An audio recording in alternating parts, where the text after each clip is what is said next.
The call came on a Tuesday morning, just after I poured my first coffee. It was an unknown number with a rural area code I didn't recognize. I almost let it ring out. Nothing good ever comes from a stranger calling before 9. 00 a.m. But something in me picked up anyway. "Is this Ethan?" the man asked. His voice was steady and official. "Yeah," I said. "Who is this?" "This is Sheriff Talbot, Redwood County. I'm sorry to contact you like this, son. We've recovered a woman's body in the state forest. Your sister, you're listed as a closest next of kin." I actually laughed one short confused breath. "You've got the wrong guy." A pause, then pages rustling. Her name was Sarah Moruftoft, my last name. I sat down a little too quickly. My coffee sloshed over the rim. "Okay, well, that's definitely not me," I said. "I don't have a sister. I've never had a sister." He paused for a moment. "Your mother was Angela Moorcraftoft, correct?"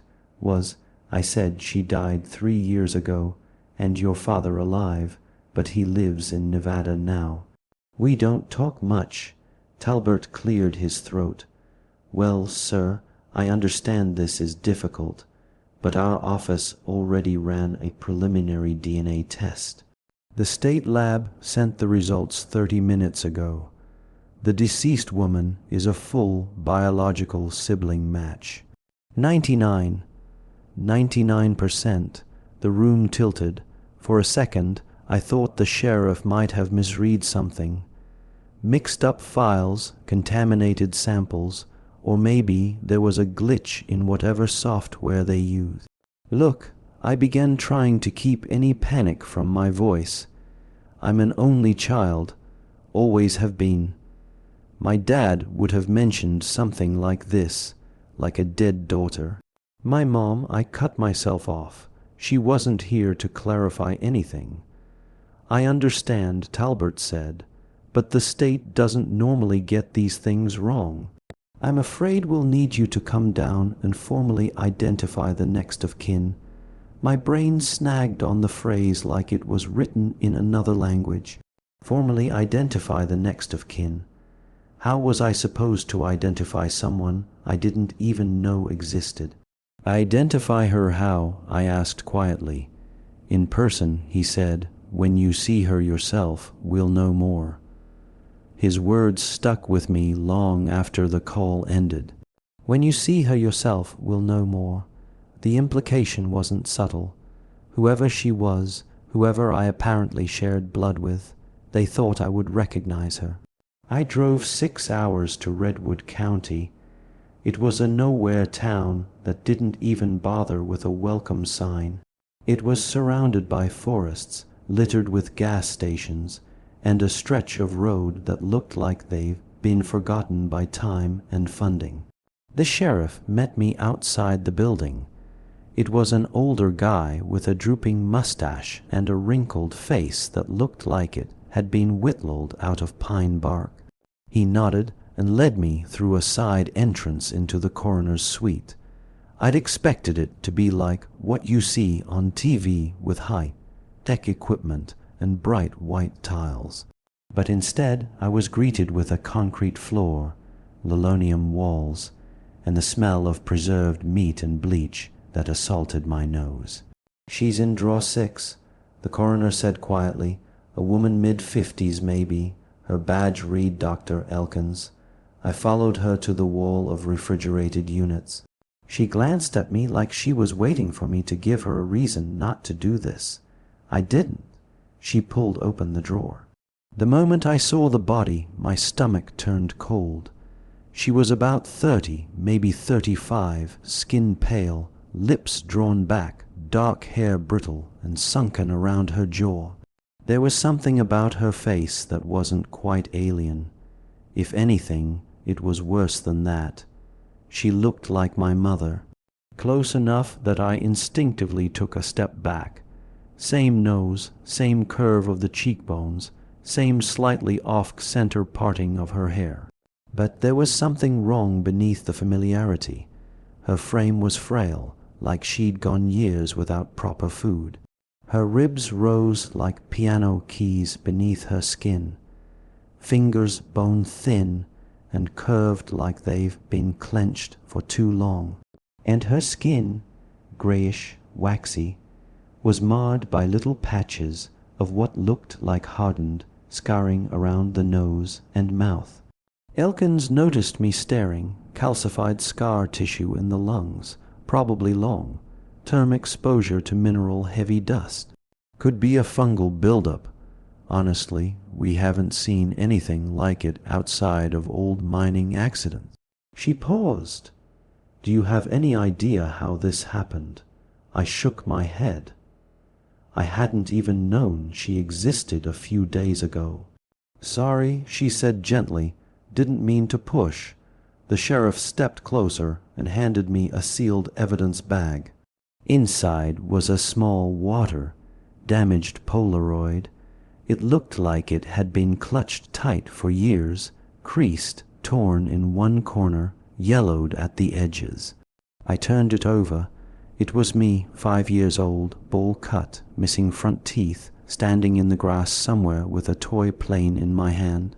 Next to me was a girl about my age, smiling, holding my hand like we'd done it 100 times. The background was a blur of summer, the corner of a house I barely recognized.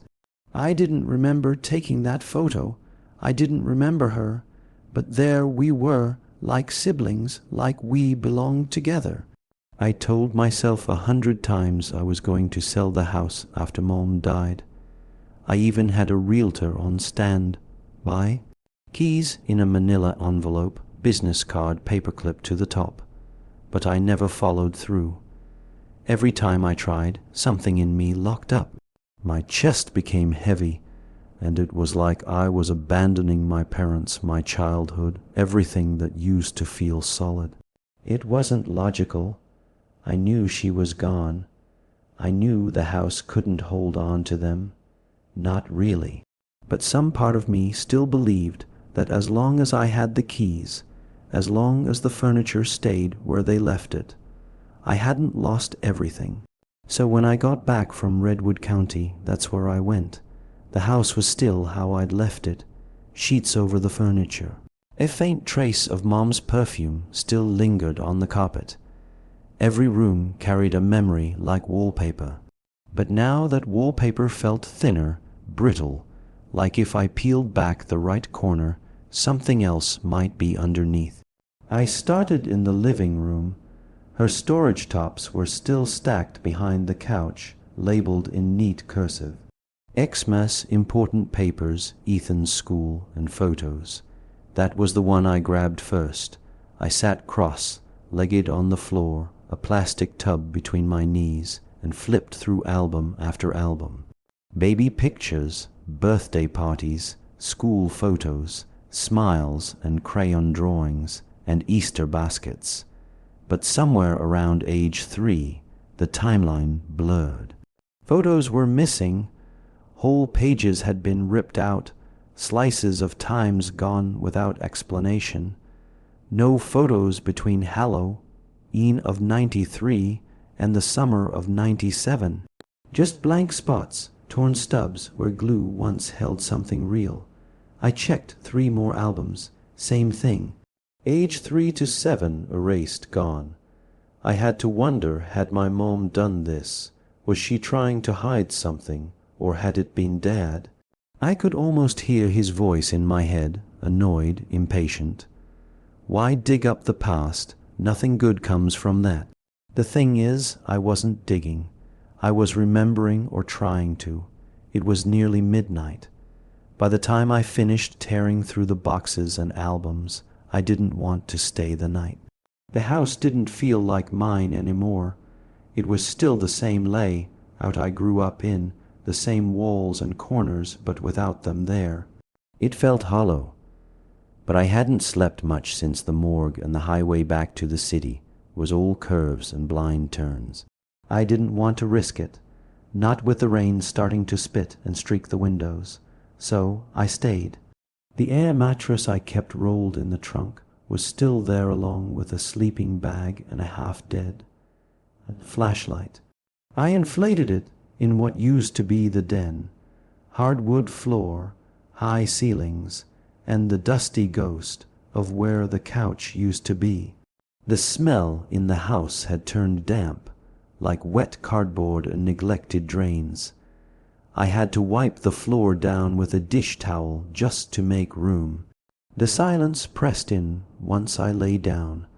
I left the hallway light on just in case. I don't know when I fell asleep.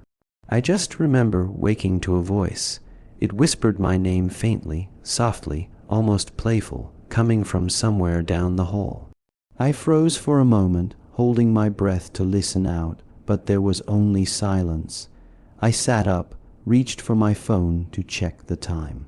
It was 3:00 a.m. That was when I saw them.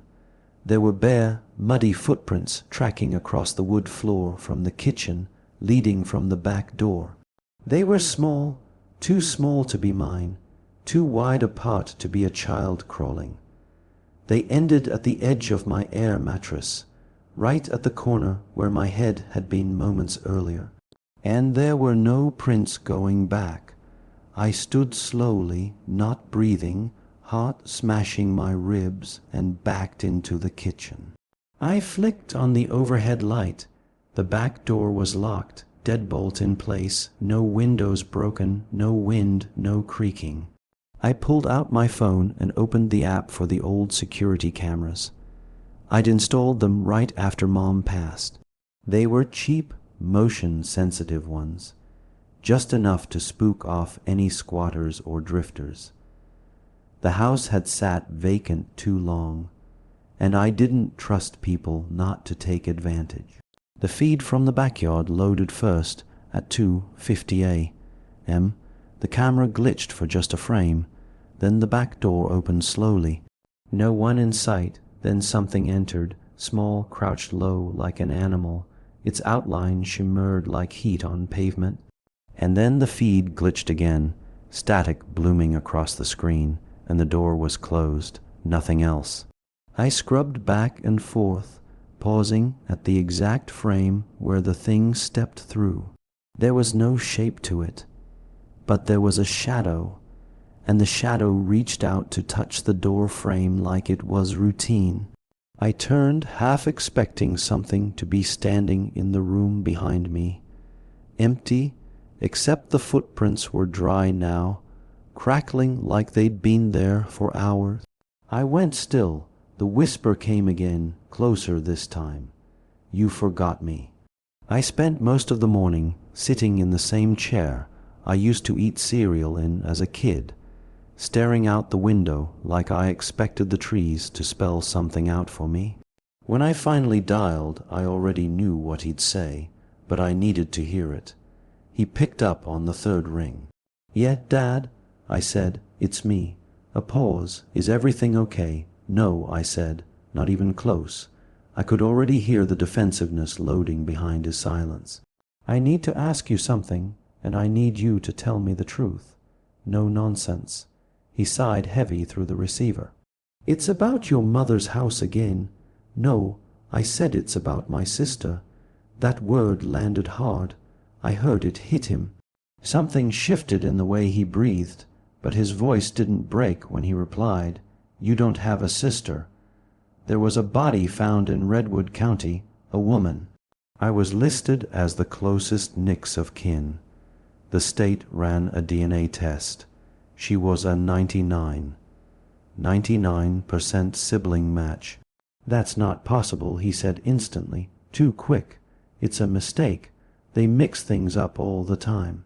"You know they don't, and you're dodging." "I'm not dodging anything," he snapped. "There was no sister. There was no other kid. If this is some scam or some prank, I don't want anything to do with it." I forced myself to stay calm. "Then explain the photo." I said, "The one she was holding. It's me, 5 years old with her, and all the photo albums in the house of the same years, ripped out like someone wanted to erase her." Silence longer this time. Then, Jez, you sound like your mother. He muttered, digging into things that don't matter. She was always like that, making stories out of shadows. He was unraveling. Dad, I said, just tell me the truth. I am telling you, he said louder now. There was never a daughter, just you. That's it. You understand me. I opened my mouth, but the line went dead. He hung up. I stared at the phone in shock. Part of me hoped he would call back, but he didn't. I opened my laptop and started digging. The county clerk's website was a mess, but with the right filters and an address I'd memorized decades ago, I found what I was looking for. It was a public record dated 27 years ago, filed under Angela Moorcraft. Report type missing person minor. Name redacted. Juvenile protection. Relation. Daughter. Age 5. Case status closed. Withdrawn by father. Child safety accounted for. Signed, Richard Moorcraftoft. Time elapsed 48 hours. She tried to report it. He made it disappear just like her. Around sunset, I heard a small sharp tap from the back hallway. Then another, then a third closer, like someone drumming their fingernails along the wall while they walked. I froze and listened, but there was nothing. Then there was a whisper so faint I wasn't sure if it was my imagination. Hey, soft, curious, as if testing the air. I grabbed my keys and went straight to the front door. Twisted the knob, but it didn't budge. I threw my shoulder into it. Nothing, not even a rattle. Cold crept up my back. I tried the back door, then the windows. I even hauled a dining chair and smashed it against the largest pane. The chair just bounced. The glass didn't even tremble. On the final impact, the room exhaled. A low, vibrating groan from the walls that felt disappointed. That's when the house went quiet. A sealed space, quiet like someone had wrapped the place in cotton. And then came the second whisper, closer. Don't leave yet. I backed into the living room, chest tight. The lights dimmed, and that's when everything started. More taps, faster, sharper scratching racing along the walls in erratic loops. Then pounding hard like fists, beating from the inside of the walls, trying to break out. The lights flickered with each strike. I stumbled backwards, and something cold wrapped around my ankle. I screamed and fell, kicking instinctively. Nothing there, but the imprint stayed, a perfect child, sized handprint pale against my skin. I scrambled under the couch, panting, clutching my shirt. Then the ceiling above me began to weep. Water, thick drops falling hard enough to splatter against the floorboards. Metallic smell hit me instantly. I gagged. Through the dripping, I heard something else beneath the floor. Sobbing, a child's sobs, muffled but unmistakable, shaking the wooden planks beneath my feet. I didn't want to move, but the house forced me to feel it. Suddenly, the back door creaked open. It wasn't forced open by anything, just wide open like it had been waiting for me to notice. I didn't think. I ran. The yard was still wet with rain. Grass slick under my shoes as I cut toward the shed. It was pure instinct, some half-formed belief that if I got outside, she couldn't follow. As if ghosts respected thresholds behind me, I swear I heard her footsteps match mine. I ran too, she whispered. The footsteps kept pace, so I changed tact and looked for somewhere to hide. I remembered my old spot, the place I'd go to when I was overwhelmed as a kid, the shed. I threw open the shed door and slammed it shut behind me. Latched it, even though the wood was soft from water damage, like that would stop anything. Inside, the air was thick with rust and dust. Everything smelled old and sour. I tried to catch my breath, but she kept speaking. I hid too, she said. I thought it would keep me safe. Something in me recoiled. I was running on pure instinct, but according to her, I was doing everything as planned, following a route she had as a child. Outside, the footsteps returned, slow, deliberate, circling the shed. If I was being predictable, then I needed to throw things off. As a kid, the tool closet was my the spot, big enough that you could sit in there for hours and out of the way for anyone not looking too hard. It was the first place I'd run, so I made sure to dart past it. He was relentless. The game would stop if I asked, but this time he was determined to catch me. The footsteps paused at the door. I scanned the shed. There were crates along the wall, old reinforced tool boxes. I moved toward them, desperate for something, anything that might buy me seconds. If I was still a kid, I'd fit in with ease. But it took me a few attempts to squeeze in. I slipped the lid over and held my breath. I thought I was being smart when I avoided the tool closet. We always used that spot when we were desperate. In total black, my heart raced. I felt like there was nothing I could do to avoid this predetermined path. Forced into following her steps before her demise, he walked in, called my name. I didn't answer. The footsteps softened. I couldn't hear where she was. Then bang, a strike rang out across the wood. I felt like my heart would stop from the shock, thinking it was her way of saying, "I got you." But then another bang sounded on the crate, then another. I didn't know what was happening until she carried on her tail. He said, "That's better." She murmured and started sealing me in. The reality of what she was doing kicked in when I felt the tip of a poorly placed nail dig into my side. I screamed and threw my shoulder against the lid. It didn't move. I kicked, pushed. The crate wouldn't budge, no give, like the walls were holding me down. Not that I could get much purge with how cramped the crate was. I begged, she whispered. I told him I'd be good. I told him I'd be quiet. He didn't listen. The crate shifted, tilted, then lifted. I was moving, jolted across the shed floor, the world tilting. "He drove me far," she said. "I don't know how long." I couldn't scream anymore. My voice was gone. Tears blurred everything. Scraping from inside the crate. Something that wasn't me. Something with too many fingers. I felt the little space I had in the crate fill impossibly with something that felt like skin, ice cold against my face. And the voice that I'd only been hearing muffled from outside the crate spoke clearly from inside so that I could feel the cold breath of my nose. When I couldn't scream, I started dreaming, and when I dreamed, they heard me. It's hard to say how long I was in the crate. Time didn't pass normally in there. Seconds stretched, hours collapsed. I started counting breaths just to keep my mind from breaking. But I lost track somewhere around 500. The air went stale. My knees etched from being folded too long. Sweat soaked through my shirt, and every few minutes something inside the wood would twitch or creak. Not like old wood settling, but like it was breathing with me. "Please stop," I begged. The voice that came back wasn't sympathetic. That's what I said, too, before I was buried. Her voice croaked, speaking low, an inch from my ear. The weight above me got heavier. I could hear the shifting of packed soil, the sound of roots pushing in through cracks. I started to cry quietly, bitterly, and somewhere in the grief, the truth settled in.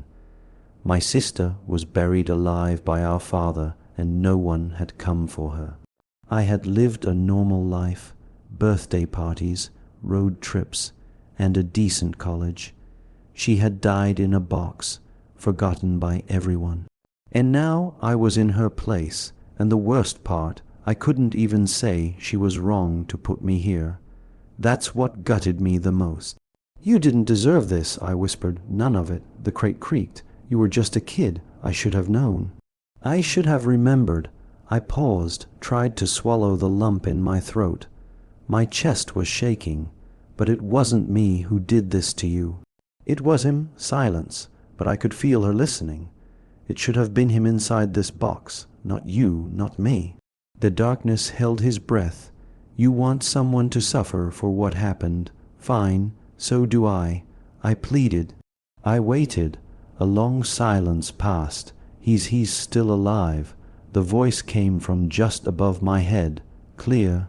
I hesitated. Yes, another silence, and then the weight started to lift. The pressure above me eased. Her presence dissipated from the crate. I could feel the top of the crate were just bowing inward from the pressure easing. "Then I'll make you a promise," she said. "I'll let you live if you give me him." I paused. Even with everything I'd been through, some small part of me still clung to the idea that I was betraying my father. But then I remembered the missing child report, the photo albums, the sound of nails being driven in, and the silence that followed. "He's in Nevada," I said.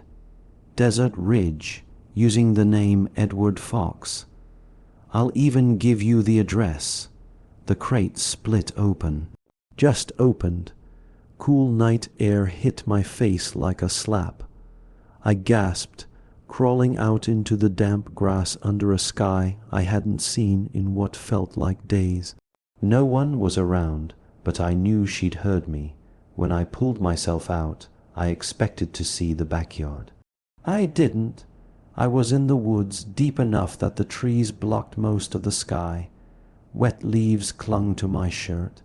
My knees buckled as I stood, legs stiff and shaking from being curled up so long. For a minute, I just stood there breathing. I was alive. I turned slowly, taking in my surroundings. That's when I saw the yellow police tape, fresh, still tied to the trunks. It sagged between two trees like a cautionary whisper.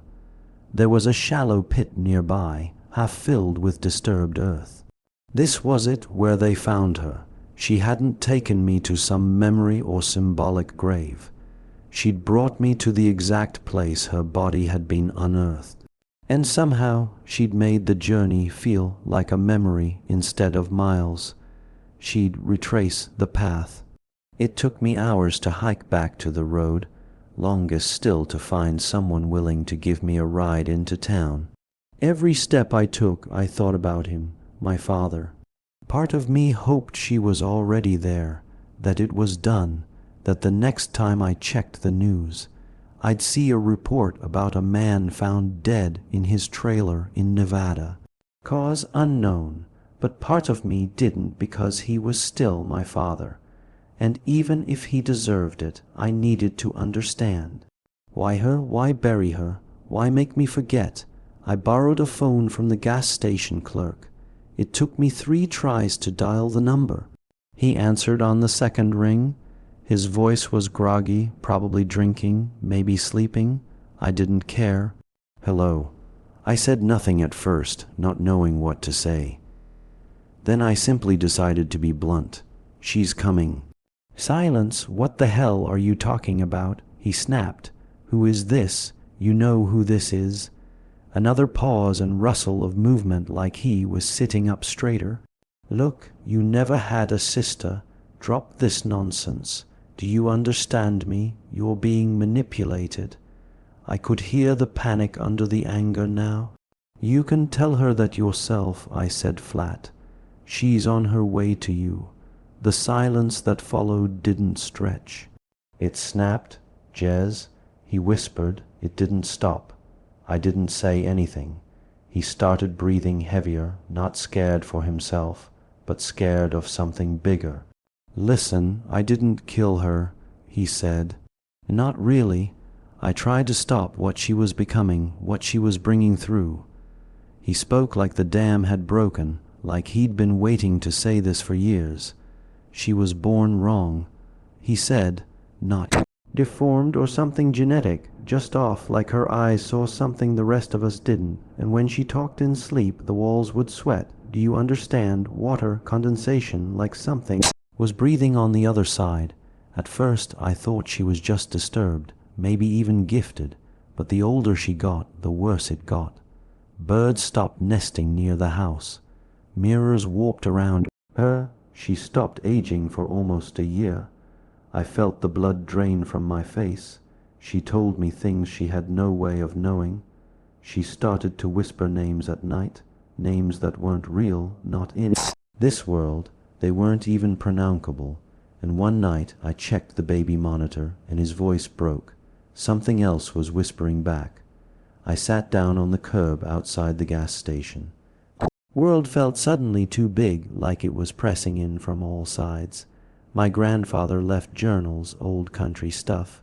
He always believed some people could act like doors, not possessed, just born open, not even on purpose. Sometimes something just slips through. She was one of them, a breach. I tried everything, prayers, locks, psych wards, but she kept getting worse. And then, one day, she just stopped. He paused. I could hear him swallow. She came to me, calm, smiling. She said, "It's ready." I couldn't risk it, not the world, not you. So I dealt with it, and it worked. I felt hollow until I told her where you were. I whispered. He let out a sharp, shaking breath. "You don't understand." She said that thing needed closure, a story that ends. You gave it what it wanted. It doesn't end with me. I'm just the final ritual, the finishing nail before she begins. If I die, it's loose. There was a single crackle of static on the line. And then he said something I'll never forget. It wore your sister like a mask, but it's not her anymore, and it's not done with you. Click. The line went dead. The trip home felt like a punishment. I walked for miles before I found a bus stop, then another hour before anything came. Transfers, delays, cold benches, paper coffee cups with films skimming the top. No phone, no way to check if it had happened yet, if he was still alive. If he had won, each hour that passed pulled me in two directions. Part of me prayed it was over. Part of me prayed it hadn't started yet. When I finally reached the house, it was nearly 3:00 in morning. The place looked the same, unassuming, quiet, like none of it had ever happened. I opened the door with shaking hands, stepped inside, and quickly closed it behind me like I was afraid of what might follow. The silence hit me first, weighted silence like the kind in old churches and deep caves. I found my charger plugged in my phone. The screen took longer than usual to wake. Battery icon pulsed red like a dying heart. I waited. When it powered on, I opened the call log. No new calls, no texts, no missed voicemails, just blank space and time stretching too long. I sat down on the couch, phone balancing in my palm like I might summon an answer. I stared at the screen, waiting for it to light up, waiting for a message that said, "I'm okay." I stopped it. Everything will be okay. But all I got was static pings, old notifications, junk from apps I never used, a weather warning from a county I wasn't in anymore. And in the stillness, I noticed something else. Air was damp. I touched the wall beside me. Wet, not the usual humidity, dripping, the same slow weep I remembered from the nursery, from the crate, from her. And in the awful, heartsick moment, I realized I wasn't watching my phone for news anymore. I was watching it for the reflection, because the glass on the screen was the only place I could see the window behind me without looking directly. And something had started to whisper again, soft, high, sweet, almost a lullaby in reverse, like something humming a song that hadn't been written yet.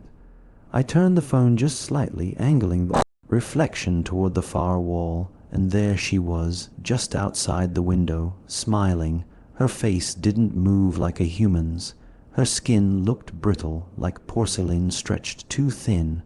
Her mouth was smiling, but her eyes weren't. They were watching me, not in a malicious way, not fully, just patient, like she'd been waiting her whole life for this moment. My brain clung to a hope because I made a deal, gave her what she wanted, thought I'd be free. But I also remembered what Dad said. When I die, it's loose. It's not her anymore, and it's not done with you. And now it's my turn.